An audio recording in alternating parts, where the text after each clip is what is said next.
Thanks, Mike. Thanks for joining in. Hi, everyone.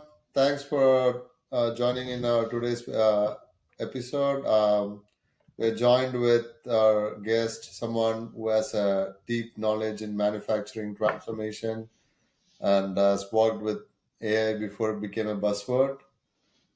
He has worked with Festo Didactic and worked on a lot of environments to simulate real factory conditions and helped manufacturers to improve their workforce, skill set, and everything. He also led with many other companies and like Meds Connect and Phoenix Contact. He is someone who can understand how AI will be useful for a manufacturing unit and why it is failing across many businesses and what they can do to improve it. Let's get into it. As I, Mike, thanks for connecting with us. Yeah, thanks for the invitation and the nice introduction. You are correct. I mean, artificial intelligence, machine learning, it is the hot topic of the moment, and I think it's going to remain the hot topic for quite some time because of the promise of how much transformation might occur if it's conducted properly. So it's a very timely talk, and I appreciate the opportunity to do so. So, one quick thing, as I was telling you earlier before this meeting, also, I went to this supply chain conference. I see many companies are innovating on the shop floor and so many robotics. What's your take on seeing all these companies? Do you see this is going to be the industry 4.0 or it's already there? What's your take on that?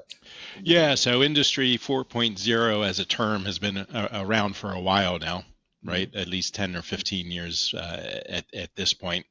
And robotics and artificial intelligence, I would like to say, was always part of the Industry 4.0 framework.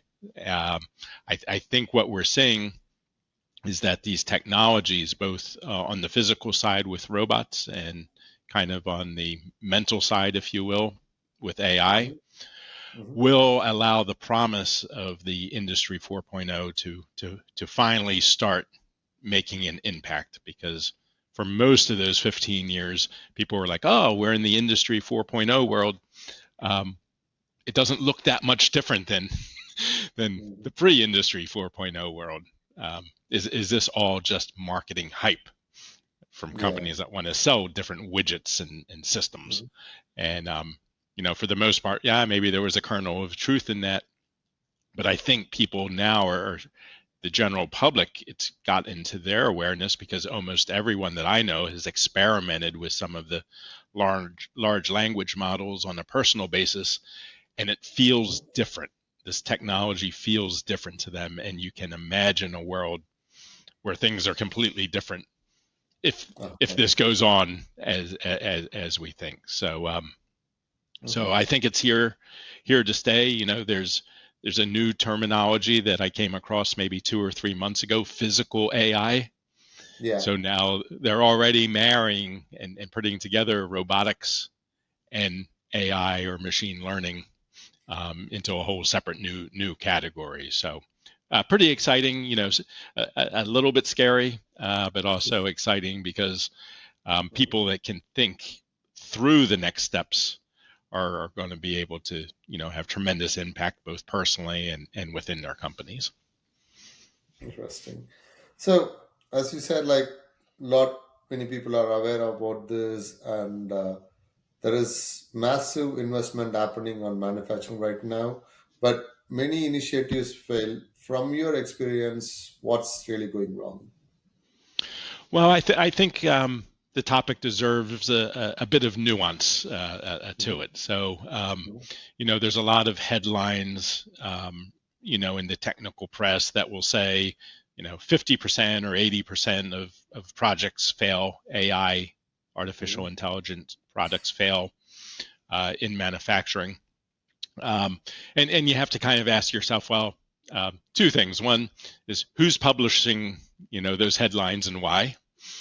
What might be a motive behind it?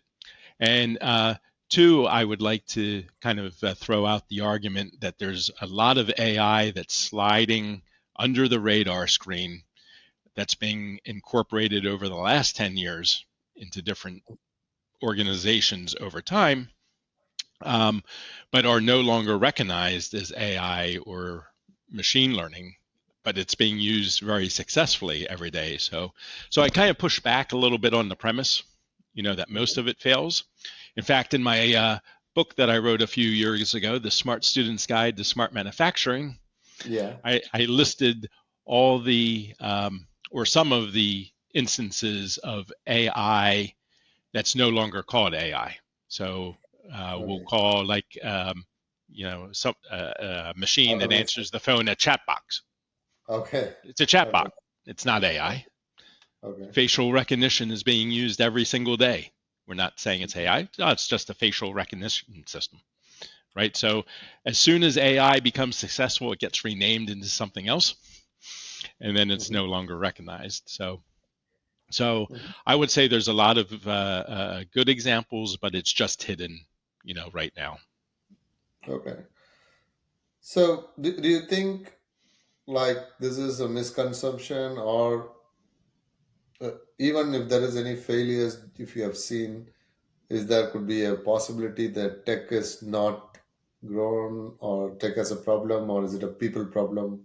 What would be your opinion Yeah. on that?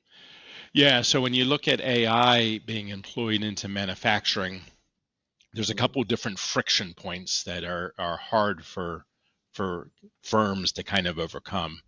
The first one is choosing the tool before choosing the business case. So the idea, AI has created such pressure on CEOs, presidents of companies, boards of directors to announce that they're doing something with AI Yeah. that there's great pressure to act, and we really don't care what that action is as long as we can say it, that we're involved in it and we have a strategy. But there's a real disconnect in how is that AI tool going to be used to perform, let's just say, an existing business function. Okay, so let's just focus in on that. Let's not talk about greenfield, completely new business models and things of that nature. So there has to be a recognition upfront of what problem are we going to solve, or what benefit are we going to have in just typical business language: cost savings, quality increases, better customer satisfaction. And I think that's lacking in a lot of the big AI projects that go on. The second issue is that, let's say that president, CEO, board of directors, has the skills and knowledge to actually formulate a plan around that. Well, who's going to implement it? Right now, education and training institutions are struggling to catch up and to produce graduates of these systems to actually implement the idea and the theory into practice, right? So a lot of it comes down to people, people at the top that are setting the direction of what this AI thing is supposed to do, and the people that are going to implement it. I was thinking of an analogy. If we think back to the first industrial revolution when steam engines were in factories, imagine if we had a time machine and we went back to, like, say, 1890 to one of these factories, and we brought with us a huge electrical control panel, and we plopped it inside this factory. And when the workers came in, they say, what is this thing? Oh, this is electricity. It's a super powerful tool. It's going to fix our business. It's going to make us very rich. Like, oh, what can it do? Well, we're not sure. How much is it going to cost?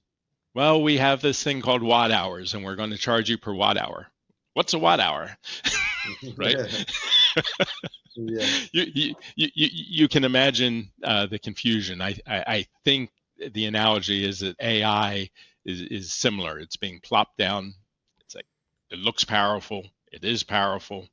It can do a lot of things, but how are we grasping how to actually implement it? That's the challenge right now that we're in. Okay, I understand. And I see that you worked with a lot of companies setting up workforce programs. How unprepared is the average manufacturing workforce for AI, you think? I think it's pretty unprepared. I look at AI implementation as part Hmm. of an overall digital transformation, right? So Okay. in manufacturing, there's been a concept of digital transformation, um, ever since the Industry 4.0 term came along.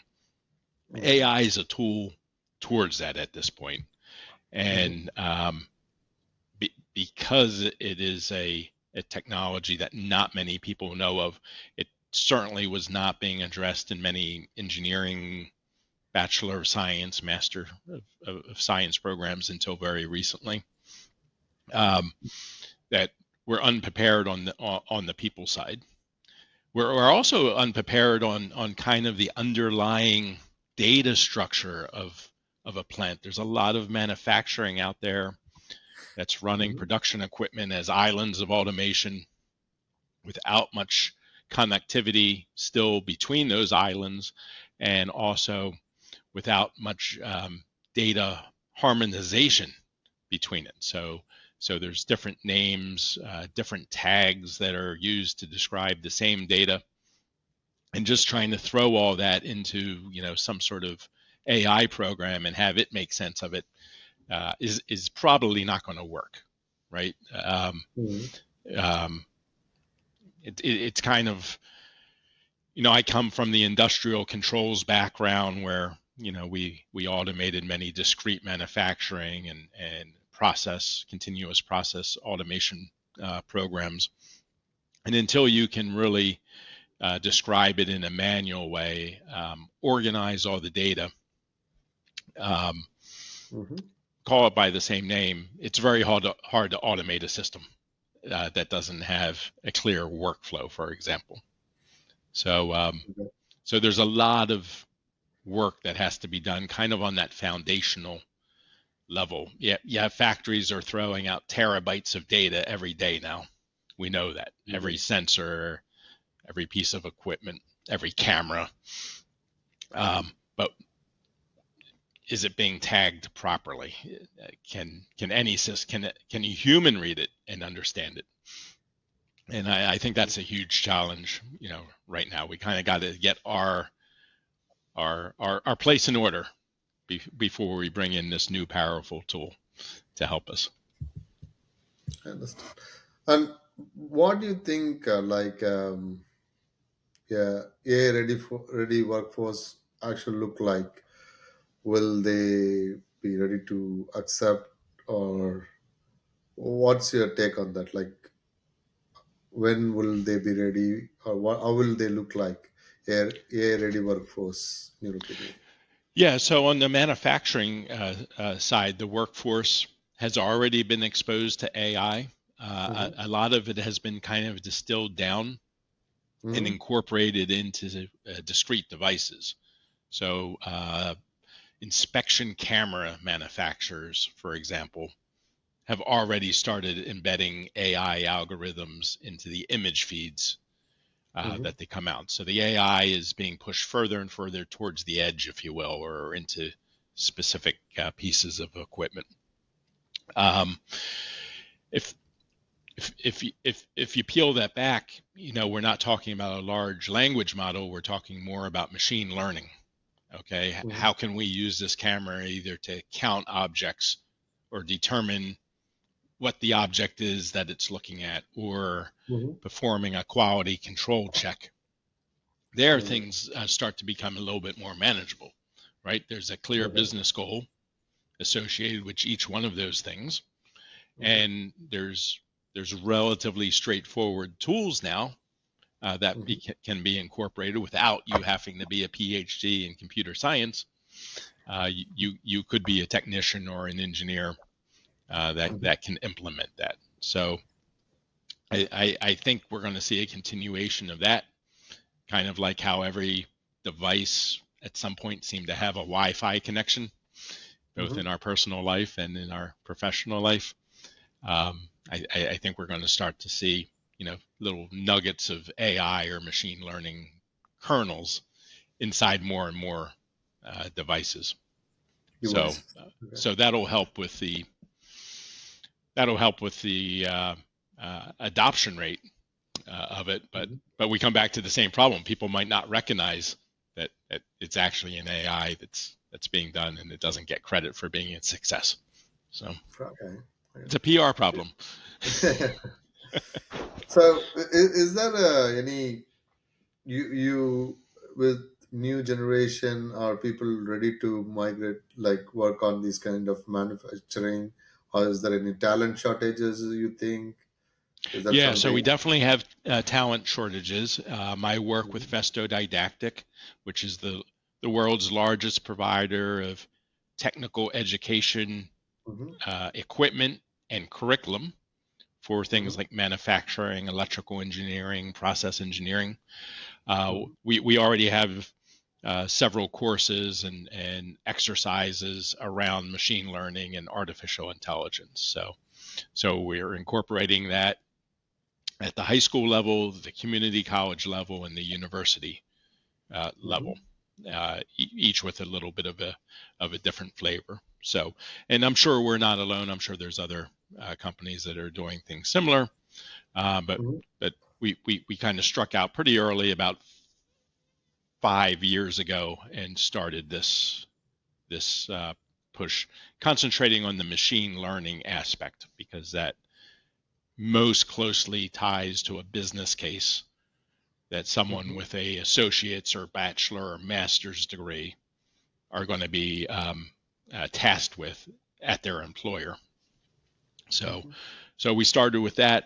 We started with things with no code programming to really ease people into it, not scare them away with some of the complicated math and computer science skills that might be needed. But then Mm-hmm. as they progress, we introduce this, in a measured format, so that they'll be well trained. But there's going to be a lag, with anything with workforce.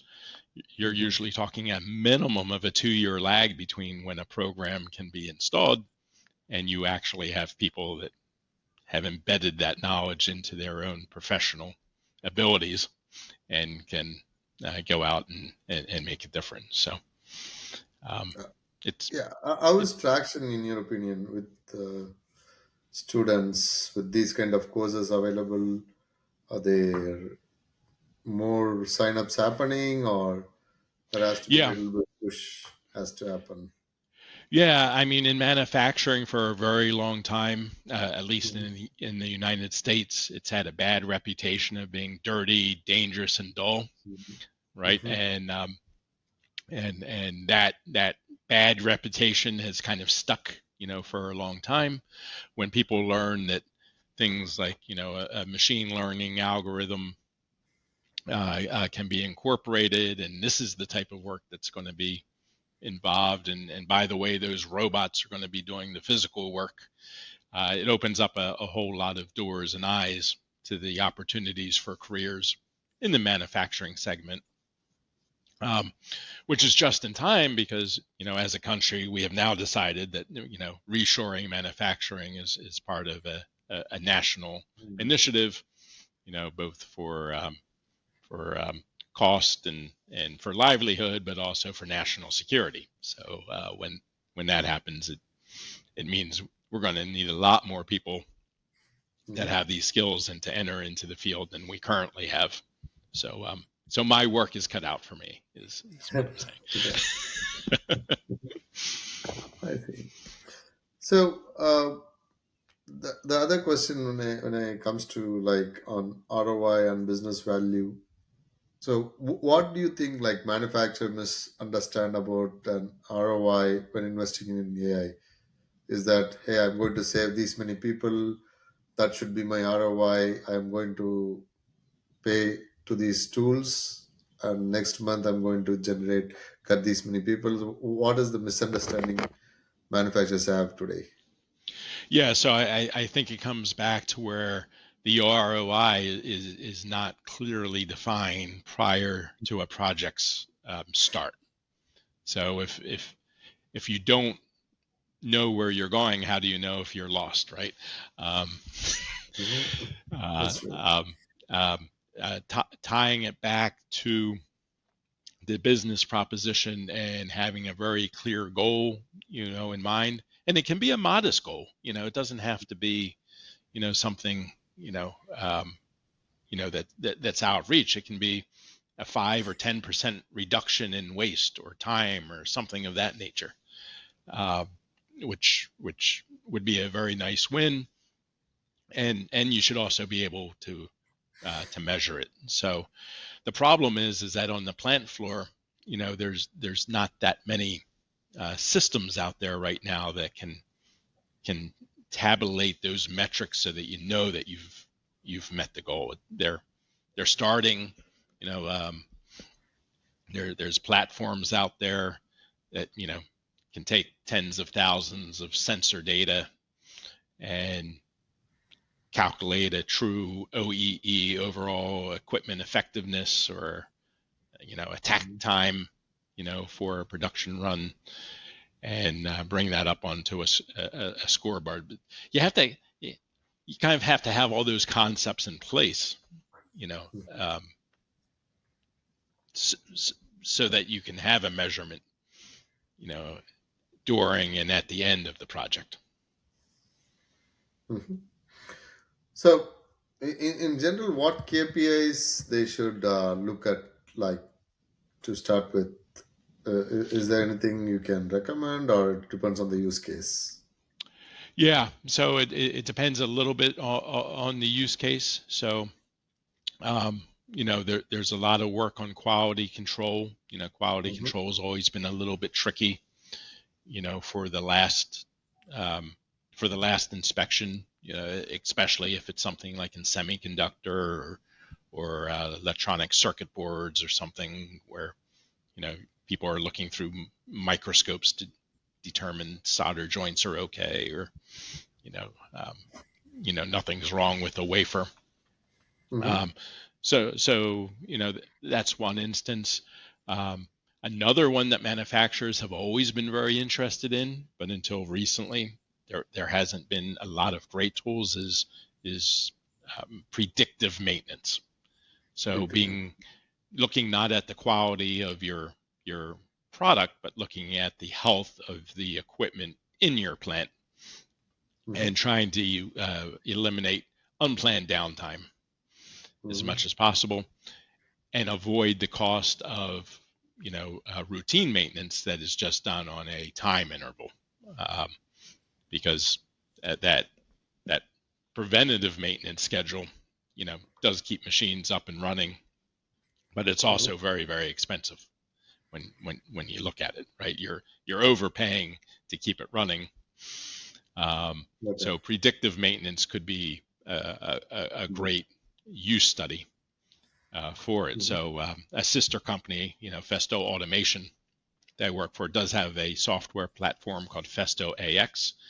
It lives on the plant floor, taking information from sensors and from actuators, um, down to like a very fine level. So it monitors how fast a cylinder piston goes in and out, and depending on the time and the acceleration of that, you can judge the health of that little cylinder that just goes in and out. Right, it's a very simple Hmm. device, um, and then you can start to give warnings like, oh, we think this thing is at 85% of its lifespan.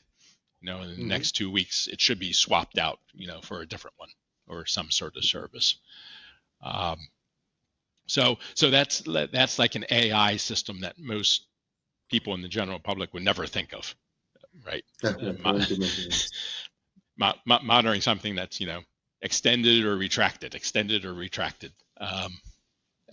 but very important because that's a key piece of many um, pieces of equipment. So So how companies, manufacturers know, like, defining this is my real problem and this should be done with AI? Is there any framework you think companies should follow? Hey, these are the things that you can try AI. These things, like, you have to define a problem. All these things, like, that's a real complex task for manufacturer point of view, right? How do they define when to go AI, not to go?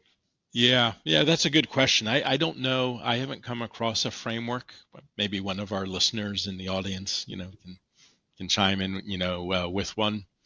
I would say that for the most part, most Industry 4.0 or Mhm. digital transformation journeys that manufacturers have undertook have been looking inside their own plant walls and trying to find the pain points. So maybe, um, and by the way, sometimes those pain points really aren't known until there's an investigation, right? So Mhm. you don't know that you have a bad Then. um, yield or or something of that nature until there's kind of an investigation. Um, Another area I've heard, a lot of people looking at because it has a great ROI is using it on a cybersecurity system. So, Okay. I've seen several firms coming up saying, we're going to use the AI to help protect the operational technology equipment on the plant floor from attacks because we know that this has become an attack surface that Mhm. many bad folks are interested in exploiting. So, Mhm. cybersecurity, having it monitoring that network level, detecting anomalies, um, um, has gained a lot of interest in the last 2 years. I've heard and read many articles about that. Mhm. So when do you think manufacturers, like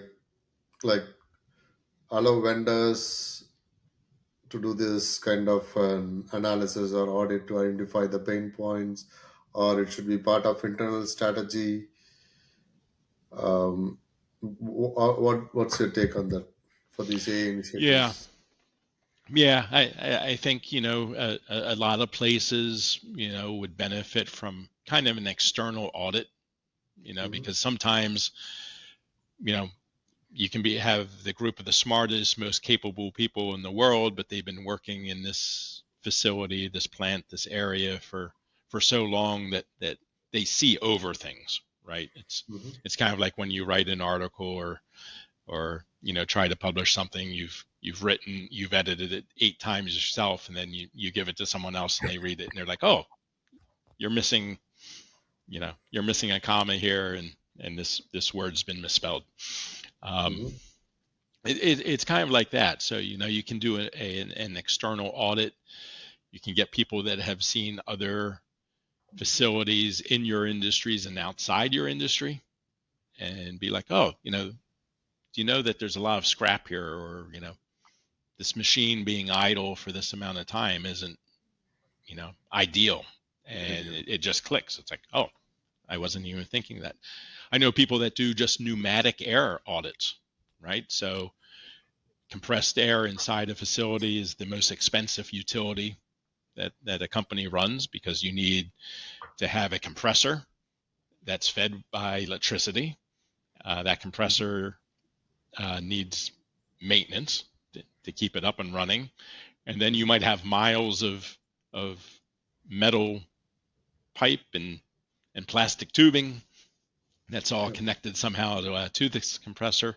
So um, how do you know if the system's working properly? How do you know if there's a leak?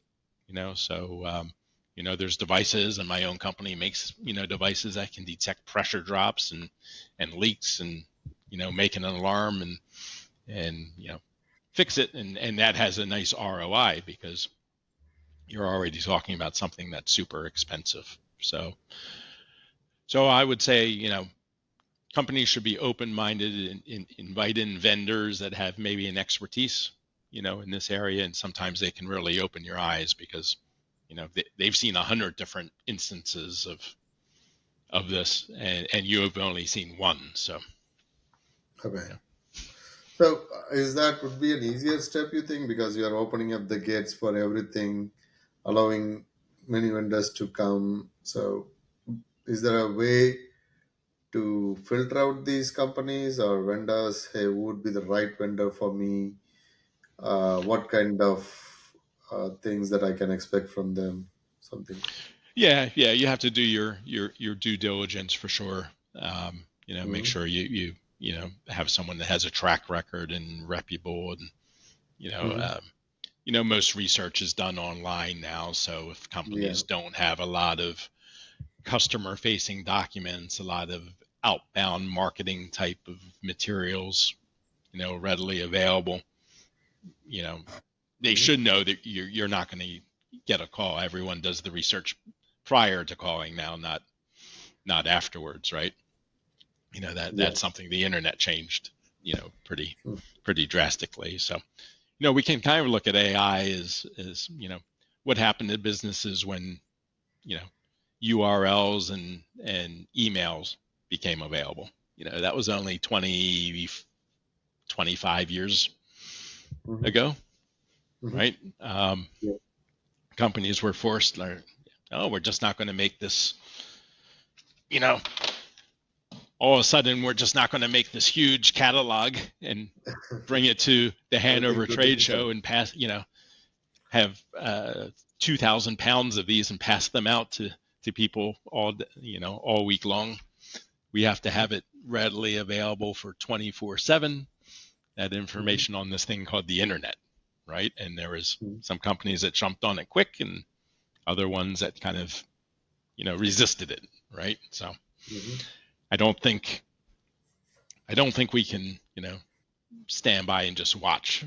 I think we got to be kind of active, when these Mm-hmm. technological changes happen, because Mm-hmm. I understand. especially in the United States, everything's so competitive.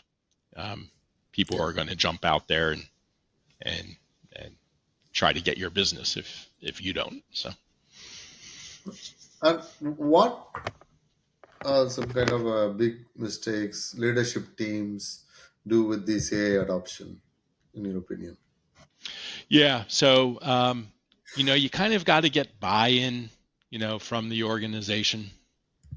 Mm-hmm. That's the biggest thing. That's a leadership skill that's pretty well known. How do you bring people into the shared vision of what this is going to bring?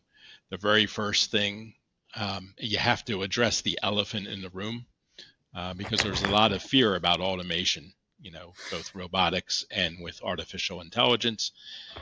Am I going to implement the system and then I'm going to be out of a job, right? I still Yeah. need a job. I got kids in college. I need my job, right?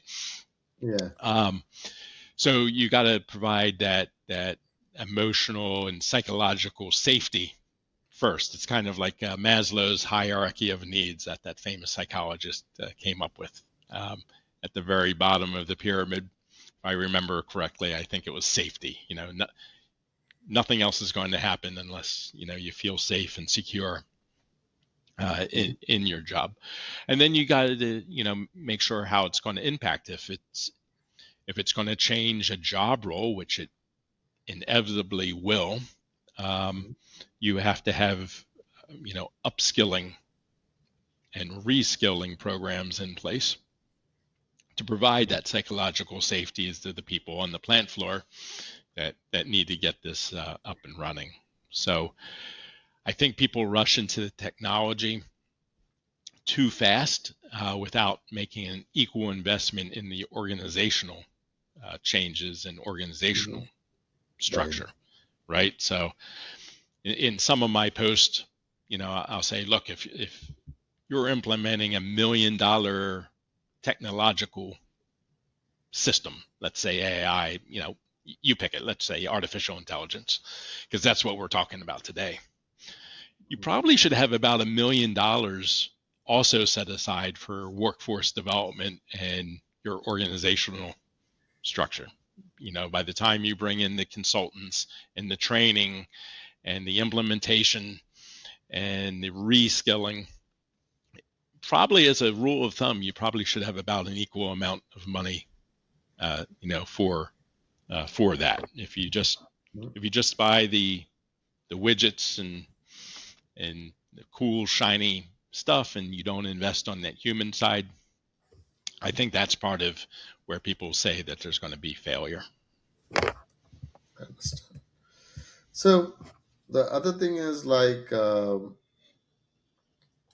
data and quality play a big role in AI to be successful in general, but I don't know about in manufacturing. Do you think even there that makes a role, or is it there is any we can generate some synthetic data and make it work? What's your take on that? I'm sorry, to generate data for. Synthetic data, like in manufacturing, most of the data that they have used in a study, they say that it is not useful. It is not correctly stored or not in many ways useful. So, how does these AI automation with these kind of data would be useful? Can we do any synthetic data generation, or what's your Oh, take? yeah, I think that might be tough to use synthetic data. I think the lesson there is get your data in order, right? Okay. There's a lot of talk in the industrial automation field about something called the unified namespace, Hmm. and that's an attempt to try to standardize data from all the different producers and consumers that might be Yeah. inside of a network. So then you can use tools. People are like, oh yeah, I'll use MQQT or something like that. But that pre assumes that the data has already been organized in a way that that device, that sensor that's producing the data is communicating it out, kind of like into a broker, but tagged in a way so that an ERP or an MES system Mhm. knows what it is when it reads it, Okay. right? Um, Yeah. so there's a lot of effort,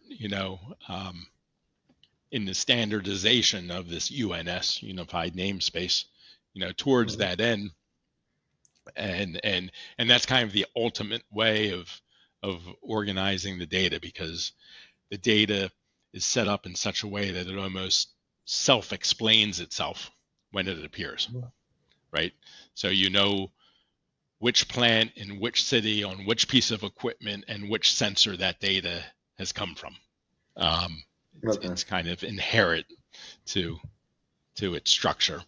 Um, Once you have that, then all these tools, even the LLMs, the large language models, Chat GPT and Claude and stuff, who knows what they might be able to do, once they have that level of good data. But in computer science for a long time, it was garbage in, garbage out, ego, right?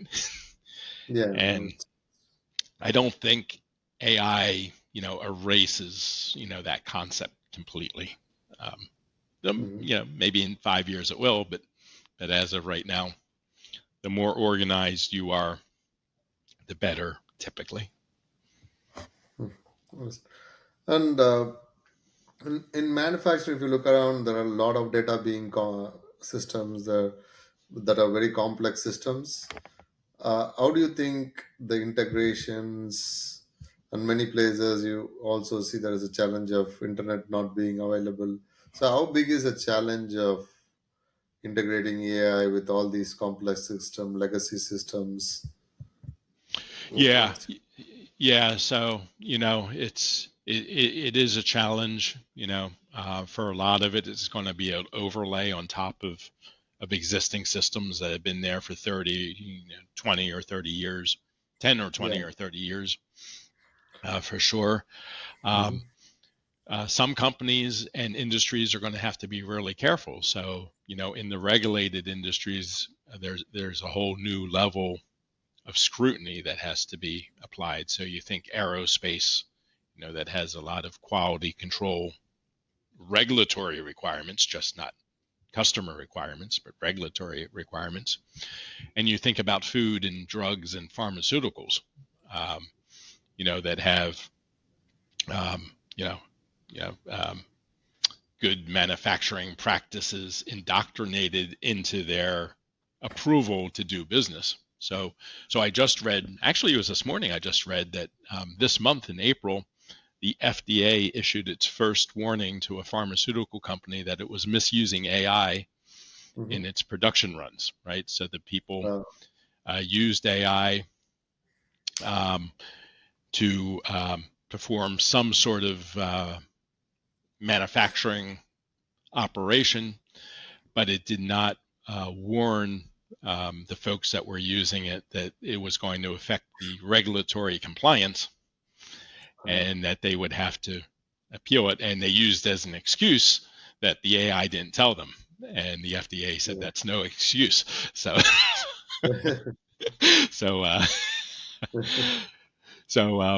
the inappropriate use of artificial technology in manufacturing, marking significant regulatory action regarding AI in drug production. So that just happened April 2nd of this year, the first instance.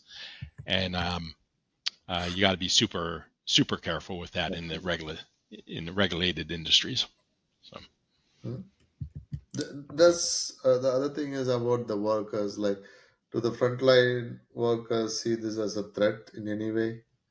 Or yeah, they just very much can, and that gets back to the corporate culture, the leadership that is in place.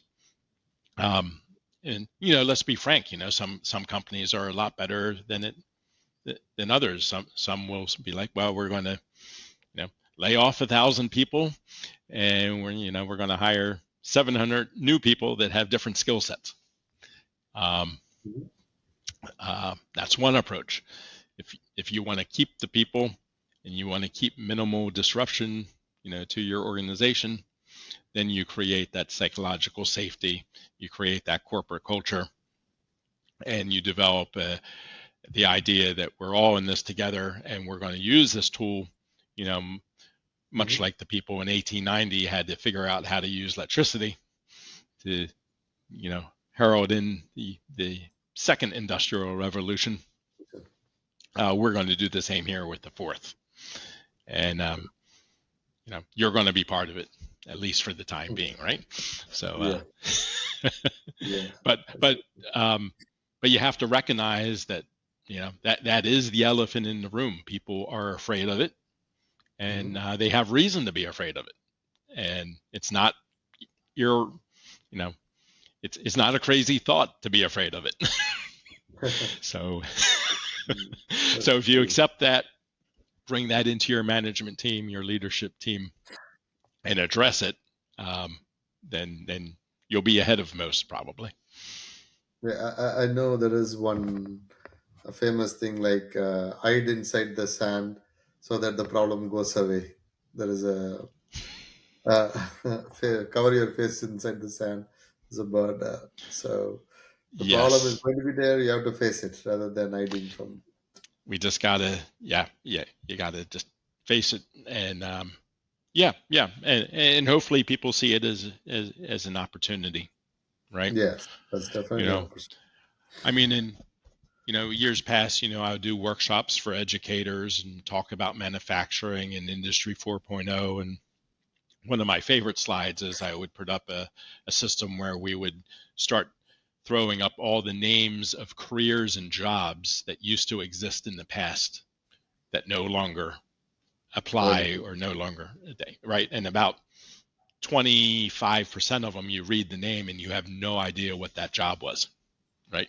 It's so obscure, it's gone. But when you look at that huge list of jobs and careers that disappeared, no one says, I think we should bring this one back, like telephone switchboard operator. In 1975, there was 160,000 people that were employed, putting in the cables and connecting, right? There was no automated system. You would call 0, I'd like to be connected, and someone would actually take a wire and move the wire, right? Well, there's none of those jobs today, Do we want to bring that back? The answer is always no. That's true. Right? That's the way of the future, yeah. Right. But But people have to have the sense that there is a job they can go to, a job that they can do, and that they'll be paid for, right? So, Yeah, there'll be evolution of jobs. right. Mhm.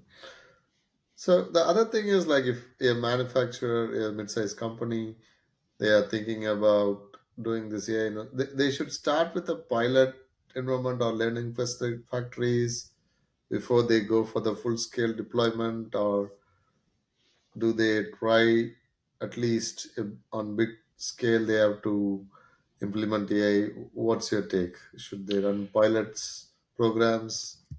Yeah. I would say the pilot programs are probably the easiest way to go. But again, they have to be well constructed. Mhm. So, there's a concept of pilot purgatory. So you run a Mhm. pilot and it never becomes more than just the pilot. Mhm. And and you also have to know, how do we know if the pilot was successful or not? And you kind of have to write that down before the pilot program starts. So we're going to do this program. It's going to be a vibration sensing AI system that's going to help us determine predictive maintenance schedule. Mhm. And with that, we expect to have 20% less unplanned stoppages of this line. That would Okay. be Yeah. not unreasonable to try to narrow in, because then the pilot's either going to do it or not do it, Okay. right? Yeah. Um, um, and now you have something that you can build upon, and um, if it works, great. Why not do that for every machine? In a Mhm. similar way. If it worked, but not quite, if it kind of worked, but not to the level of what Mhm. needs to be done. If it only prevents 12%, maybe you can reevaluate and be like, well, maybe from an ROI standpoint, that's good enough. It doesn't have to be 20. 12 is fine. It's an improvement, right? Yeah. Um, so it kind of has to be planned out, kind of in advance, um, or it could be successful and no one knows. I understand. The other question is about the skill set of the people you talked about earlier. What skill set will be there will be in demand in future for among manufacturing professionals? Well, here's kind of a funny thing. Mhm. Soft skills have making a huge reemergence of importance. So In manufacturing? in Yeah. manufacturing, right? Because why is that? Well, we're incorporating industrial robots. We're Mhm. incorporating now collaborative robots, Mhm. that are taking over more and more functions. And we're basically taking the job of being a robot out of a person's job, right? Because Mhm. for a long time, we hired people as kind of living robots. What's my job? My job is to pick up these bricks from this place and put them into this other place all day long, Okay. right?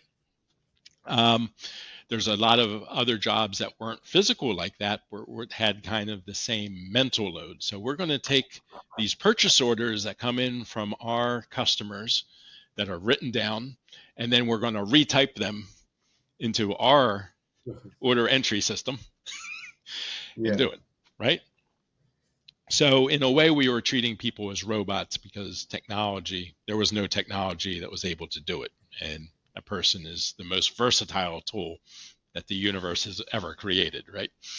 Yeah. Um, but when you start taking that away, when that does not become part of a person's job, what's left? What's left is teamwork, being able to communicate properly. Um, a lot of organizations run as multinationals, with a very diverse workforce, either inside the plant or around the world. So you have to have like a cultural awareness and sensitivity. You have to be able to exhibit leadership at every level, because more and more the job is to make decisions, not to perform an action. So an example of this is people that would run CNC machines, computer numerically controlled machines that would form metal. For a long time they were called operators, right? So the operator, might place a piece of metal into the machine, close the door, and hit a button, to run the program. And that was kind of defined as the job. How many pieces of metal did you put into the machine per hour was kind of the metric, along with quality. Well, now we have robots feeding the machine. We have the machine that can turn itself on when it comes. So what is the operator? Well, maybe the term isn't a machine operator anymore. Maybe it's a production specialist. Maybe the person's job is to ensure that all this machinery is performing the right quality and quantity of work that has to be done on a shift. And that means looking out for yellow lights, that are on the machines, indicating that there's a problem or something's not operating right, and never letting it turn into a red light. It might mean looking at the computer screen and understanding that a sensor is not working correctly at the operator level, not at the technician level, at the operator level, and voicing it. So these jobs are going to change. Okay.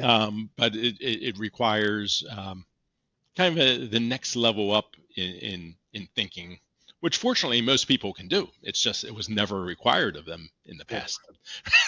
Yeah, I see that.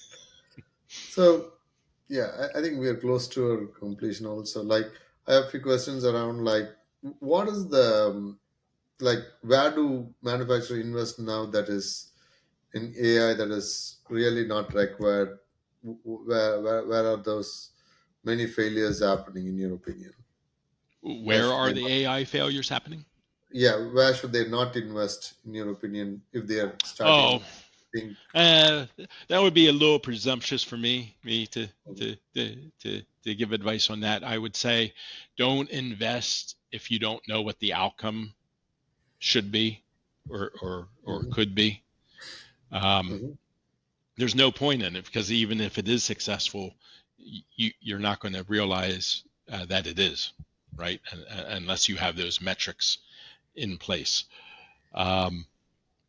Getting the input from vendors, IT, OT suppliers, some consulting firms, can be very useful sometimes to kind of open up the eyes of what's possible, because every organization has blind spots, mhm, things that people don't talk about, um, either consciously or unconsciously.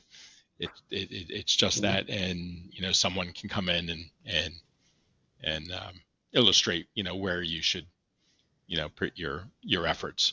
I mean, it's pretty important to have a win early on in mhm, order to gain the confidence, because in this rapidly changing world with the technology, if you have something that goes wrong and now everyone's scared to try the next thing, and 18 months goes by, well, 18 months in the AI world is is like 20 years in the industrial automation world. So yeah, yeah, that's true.